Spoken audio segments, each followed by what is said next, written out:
मेरा नाम योगिता है। मैं आगरा की रहने वाली हूँ। मैं अब पूरी तरह से जवान लड़िड़ा की हो चुकी थी। उम्र 28 की हो गई है और मेरी शादी अभी तक नहीं हुई है। मेरा जिस्म काफ़ी भरा हुआ है और नए जवान लड़ाके मुझे तो हमेशा ही ताड़ा करते हैं। सभी मेरे साथ मिलन करके करके मुझे चौंधना चाहते हैं।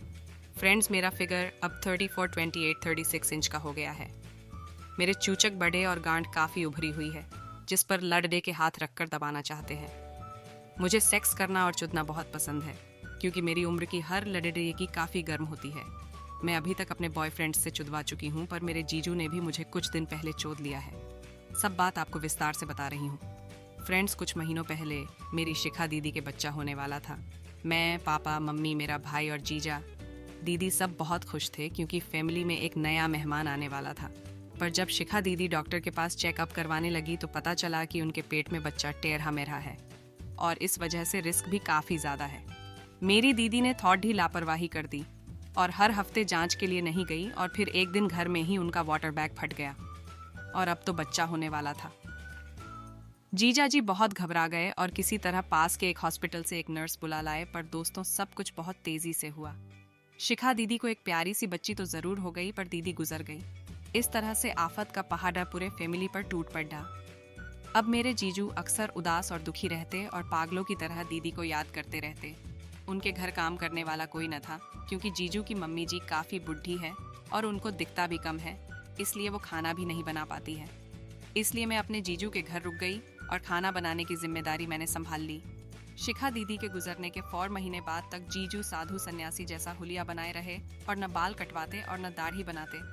रोज रात में शिखा शिखा बोलकर चिल्लाते रहते। इस तरह से उनकी हालत पागलों जैसी हो गई थी।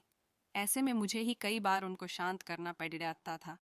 एक दिन रात को जीजा जी अचानक से दुखी हो गए और रोने लगे, तो मैं उनके पास चली गई। जीजू, होनी को कौन टाल सकता है? अब आप खुद को संभालो और अपने बच्चे के बारे में सोचो, मैं बोली और जीजू को शांत करवाने लगी। वर्टिकल बार तभी वो फपक फपक कर फिर से दहाड़ मारकर रोने लगे। मुझे जीजू को चुप करवाना था, इसलिए मैंने उनको पकड़ लिया और अपने से चिपका लिया। जीजू रो रो कर हल्ला करने लगे और मेरा टॉप उनके आंसुओं से भीग गया। मैंने उस वक्त लॉन्ग स्कर्ट और टॉप पहन रखा था। जीजू ने भी अपने गम को भुलाना चाचा और मेरे से चिपक गए और मुझे बाहों में भर लिया। जैसे वो शिखा दीदी के साथ करते थे, वैसा ही मेरे साथ करने गले। 10 मिनट तक जीजू मुझसे किसी प्रेमी की तरह चिपके रहे और इतनी देर में मेरे 34 के बड्ढे बड्ढे चूचक उनके सीने से रगड़ा दिखाते रहे। उस वक्त रात के 10 बजे थे और सब लोग खाना खाकर सो चुके थे। सिर्फ जीजू ही जागे हुए थे। जीजू के पापा जी और माँ जी अपने रूम में सो रहे थे। जीजू ने मुझे बेड पर ही पकड़े लिया और फिर मुझे लिटा दिया। अपना मुंह मेरे होठों पर रख दिया और मेरे सेक्सी उभरे हुए होठों को 15 मिनट तक चूस चूस कर मुझे गर्म कर दिया। फ्रेंड्स, आज तक मेरे बॉयफ्रेंड ने मेरे होठ को चूसा था, पर आज जीजू जैसा स्मार्ट मर्द मेरे साथ रासलीला करने लगा। कुछ देर मेरे चमकीले टॉप के ऊपर हाथ रखकर मेरे 34 के बड्ढे बड्ढे जवान दूधों को हाथ से मसलते रहे। पता नहीं वो किस मूड में थे। फिर उनको अचानक से याद आ गया कि मैं शिखा नहीं योगिता हूँ। जब ये ध्यान आया तो जीजू ने मुझे छौड़ाचा दिया और दूर हट गए। सॉरी शिखा, तुम्हारा चेहरा भी बिल्कुल शिखा की तरह है, इसलिए मैं बहक गया, वो बोले। मैं बिस्तर से उठ बैठी और अपने टॉप को सही किया। फिर दूर खड़े जीजू के पास चली गई। कोई बात नहीं जीजू, ऐसा होता है। आप दीदी को बहुत प्यार करते थे, मैं ये बात अच्छे से जानती हूँ, मैंने कहा, और फिर उनको ज़बरदस्ती डाइनिंग टेबल पर लेकर आई और खाना खिलाया। फिर मैं अपने रूम में जाकर सो गई। बार बार वो पल याद आता था जब जीजू मेरे गुलाब से सेक्सी होठों को मुंह चला चला कर चूस रहे थे।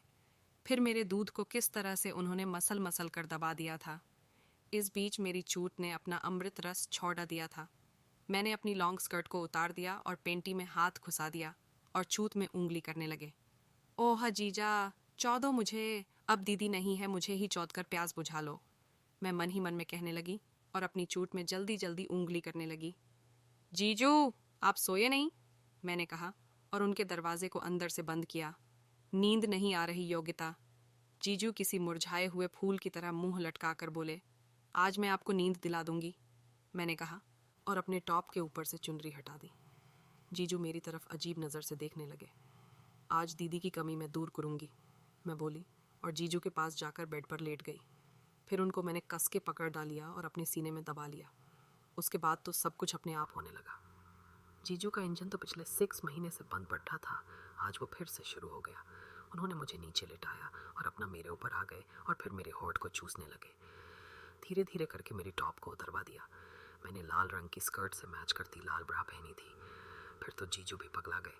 मेरी कमर को दोनों हाथ से पकड़ लिया और मेरे जूता डब पर हाथ घुमा घुमा कर मेरी चोट जोत रहे थे। मैं आहें और आवाज़ें निकाल रही थी। जीजू मस्ती से संभोग करते गए और मैं करवाती रही।